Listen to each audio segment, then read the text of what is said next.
Here I have TCL 20L, and today I'm going to show you how to enable the Not Disturb mode on this device. So to do this, you just have to go to the upper bar, and here you can find the button Do Not Disturb.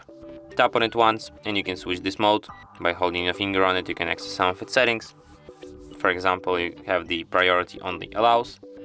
So basically it's just the exceptions for the Do Not Disturb mode. It could be reminders, events, alarms, messages from anyone, from contacts only, from starred contacts or from nobody.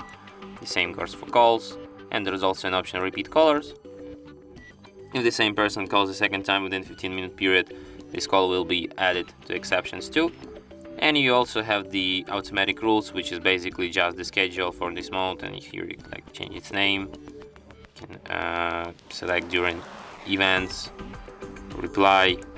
You have the preferences of this mode here.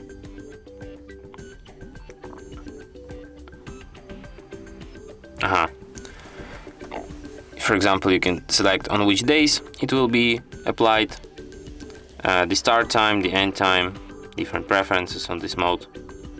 That's how it's done. And that's it. Thanks for watching. If you find this tutorial useful, don't forget to hit that like button and subscribe to our channel.